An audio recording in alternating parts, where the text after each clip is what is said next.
बिस्मिल्लाहिर्रहमानिर्रहीम। अस्सलाम वालेकुम। आज हम लेकर आए हैं बस्ती अल्फाज। बच्चों को वो अल्फाज जो हर जुमले में इस्तेमाल होता है, जुमले से पहले या जुमले के आखिर में लगता है, हम वो छोटे छोटे अल्फाज बच्चों को पहले से ही तैयार करवा देते हैं ताकि बच्चे जब भी 2 हरफ़ी और 3 हरफ़ी हरूफ के साथ जुमले बनाने की कोशिश करें तो ये लफ्ज़ उन्हें पहले से आते हों। बस्ती अल्फाज शुरू करते हैं। ये, वो, हम, हमारा, मेरा, है, हैं, तुम, मैं,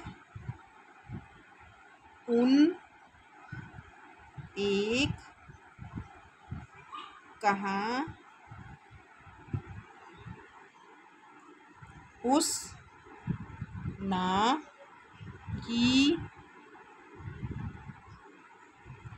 लेकिन, गई, जाए।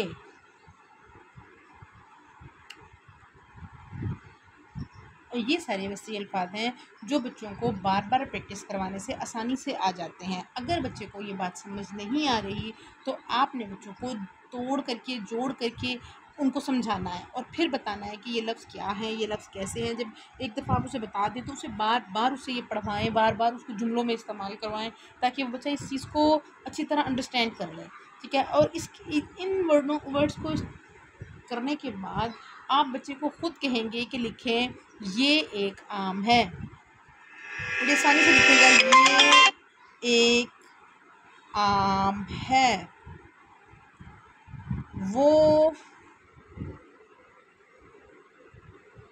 छोटे छोटे जुमले बनाएंगे ना अभी हम ताकि बच्चे को खुद ब खुद बनाने आ जाए। वो मेरा घर है। और तुम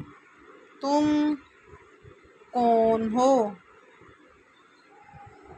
तुम मेरे दोस्त हो।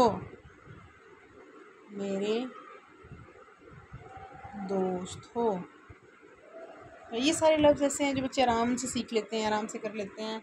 और बच्चों को इसकी प्रैक्टिस कराना बहुत ज़रूरी होती है। बार बार इसकी प्रैक्टिस करवाई जाए, बार बार उन्हें ये समझाया जाए, बार बार ये बात बताई जाए तो बड़ी आसानी से सीख लेते हैं। और जब ये वसी अल्फाज आ जाते हैं 2 हरफ़ी हरूफ और 3 हरफ़ी और 4 हरफ़ी हरूफ को जब हम प्रैक्टिस करवा लेते हैं, उनकी वर्कशीट्स हो जाती हैं तो उसके बाद जुमले बनाना बड़े आसान हो जाते हैं बच्चों के लिए। जुमलों के बाद 1 क्लास में और प्रेप क्लास में उनको मज़मून नवीसी स्टार्ट करवा दी जाती है। तो मज़मून भी इसी बेस पर बनता है। जब हम ये वाला काम कर लेते हैं तो उसके बाद फिर हम मज़मून भी बनाने लगते हैं। आज के लिए इतना ही। बच्चों को इसकी प्रैक्टिस करवाएं। कल इंशाल्लाह फिर दूसरी वीडियो के साथ हाज़िर होंगे। अल्लाह हाफ़िज़।